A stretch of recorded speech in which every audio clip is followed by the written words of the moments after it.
Dear students, today a new chapter, fifth, name is Principle of Inheritance and Variations.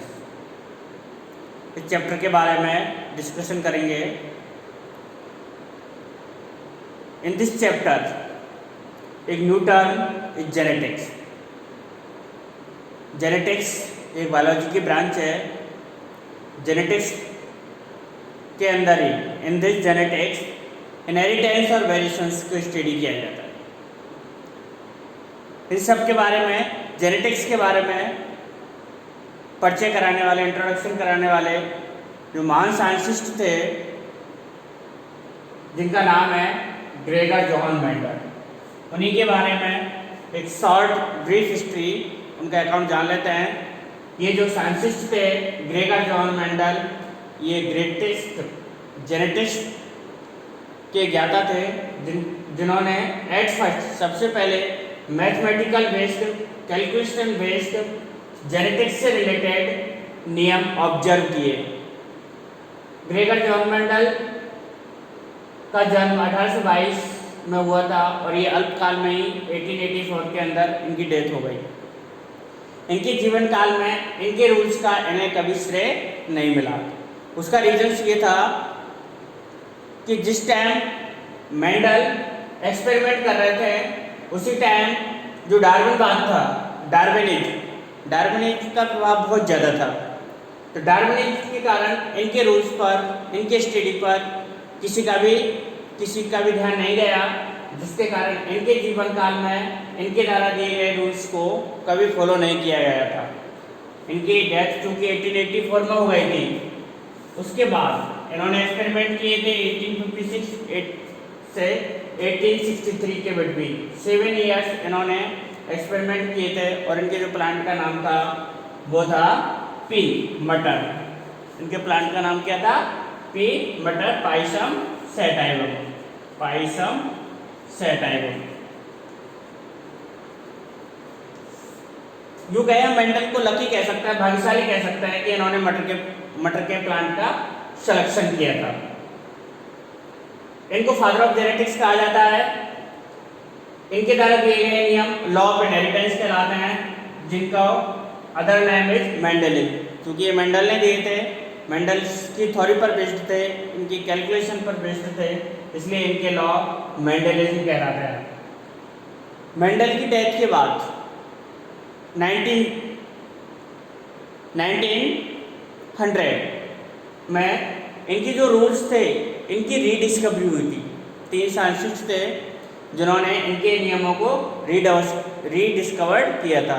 तो इतने duration के बाद, ये मान लीजिए 1900 तक इनके नियम अननोन रहे, यानी इनके बारे में कोई नहीं जानता था, ना ही इनके रूल्स को कोई तवज्जो दी गई थी. उसका रीजन मैंने बताया ही था कि उस वक्त डार्विनिज्म का जो एवोल्यूशन थ्योरी थी वो बहुत ज़्यादा प्रचलन में थी, और डार्विन की थ्योरी के कारण इनके नियमों को लोग समझ नहीं पाए और इनके रूल्स को कोई महत्व नहीं दिया था.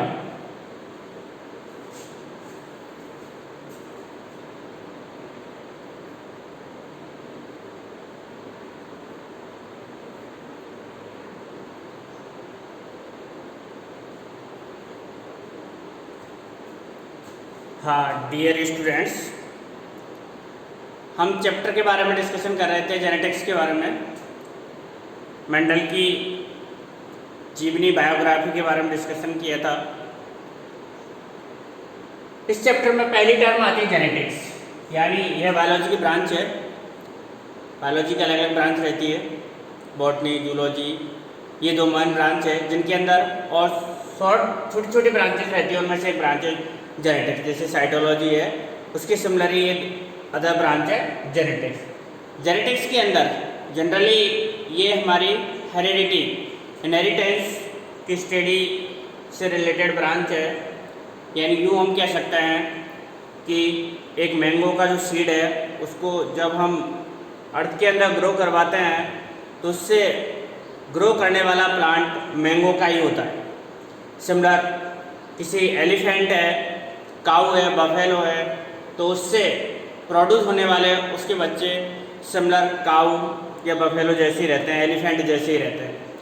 तो ये सब कैसे होता है और इसके पीछे लॉजिक क्या है, इन सब की स्टडी हम इस जेनेटिक्स ब्रांच के अंदर स्टडी करेंगे कि एक पेरेंट्स या उसकी जो संतति है जिसको हम प्रोजेनी, सिबलिंग, यंग वंस आदि नामों से जानते हैं, उसमें कितने डिफ्रेंशिएशन, वेरिएशंस होते हैं एंड कितनी सिमिलरिटीज, समानताएं होती है। इन सब टॉपिक्स के बारे में हम इसी जेनेटिक्स ब्रांच के अंदर स्टडी करेंगे और इसी से हमें पता चलेगा कि किस प्रकार से एक जो एलिफेंट है, एक जो काऊ है, उसका जो प्रोजेनी है, उसकी जो ऑफस्प्रिंग है, उसकी जो ऑफस्प्रिंग है वो किस प्रकार से उसकी सिमिलर रहती है या उससे डिफरेंस रहती है, उसके जो करैक्टर है काऊ से किस प्रकार से उसके ऑफस्प्रिंग में ट्रांसफ़र होते हैं, कितने करैक्टर ट्रांसफ़र होते हैं, कितने करैक्टर ट्रांसफ़र नहीं होते। जनरली आप लोगों ने देखा भी होगा, सुना भी होगा, जनरली हम फैमिली में भी डिस्कशन करते हैं कि इस बच्चे के ये करैक्टर यानी इसकी आई कलर इसके पेरेंट्स से मैच खाते हैं, इसके हेयर कलर इसके पेरेंट्स से मैच खाते हैं, और भी हम उसके बॉडी फिगर वगैरह को भी देख करके हम ये बता सकते हैं कि यह बच्चा इस पेरेंट्स का है। तो कुछ करेक्टर्स रहते हैं जो कि उसके पेरेंट्स से मैच खाते हैं। All characters do not match their parents, यानी सभी करेक्टर्स किसी भी ऑफस्प्रिंग के यानी उसके बच्चों के उसके पेरेंट्स से मैच नहीं खाते हैं। कितने करेक्टर मैच खाते हैं और कितने करेक्टर मैच नहीं खाते हैं, यानी ये डिफ्रेंशिएशन, सिमिलरिटीज। तो कुछ करेक्टर्स जो पेरेंट्स से किस में आते हैं, बच्चे में आते हैं, ऑफस्प्रिंग में आते हैं। इन सब की स्टडी हम इसी ब्रांच के अंदर, जेनेटिक्स के अंदर डिस्कशन करेंगे, यानी ये एक बायोलॉजी की ब्रांचेज है जिसके अंदर deals with the study of inheritance and variations. दोनों टर्मों के बारे में समझ लीजिएगा, इनहेरिटेंस और वेरिएशंस के बारे में। इनहेरिटेंस वो करैक्टर है जो पेरेंट्स से उनके बच्चों में ट्रांसफ़र होते हैं, पेरेंट्स से उनकी ऑफस्प्रिंग में ट्रांसफ़र होते हैं। वह प्रोसेस या वो करैक्टर्स इनहेरिटेंस करैक्टर कहलाते हैं। जैसे हम आई कलर के बारे में कह सकते हैं, हेयर कलर के बारे में कह सकते हैं, बॉडी शेप के बारे में कह सकते हैं, नोज शेप के बारे में कह सकते हैं। ये सारे करैक्टर्स जो पेरेंट्स से उसकी संतति में ट्रांसफ़र होते हैं वो इनहेरिटेंस या इनहेरिटेबल करैक्टर कहलाते हैं। कुछ करैक्टर्स ऐसे रहते हैं जो कि पेरेंट्स से उसकी ऑफस्प्रिंग, उसकी प्रोजेनी में ट्रांसफ़र नहीं होते हैं। जिसे आप लोगों ने देखा होगा किसी गार्डियन के 6 फिंगर आ जाती है, ये 5 फिंगर है। जनरली आप लोगों ने देखा होगा कि किसी के 1 फिंगर और आ जाता है यहाँ पर, तो उसके 6 फिंगर हो जाती है। तो यह करैक्टर्स हेरिटेबल नहीं है, ये यूँ कह सकते हैं इनहेरिटेंस करैक्टर नहीं है, ये पेरेंट्स से उसकी ऑफस्प्रिंग के अंदर ट्रांसफ़र नहीं होता है। तो विच करैक्टर्स, यानी जो करैक्टर्स पेरेंट्स से ऑफस्प्रिंग बच्चों में ट्रांसफ़र होते हैं, वही करैक्टर्स इनहेरिटेंस करैक्टर्स कहलाते हैं और यह प्रोसेस इनहेरिटेंस कहलाती है।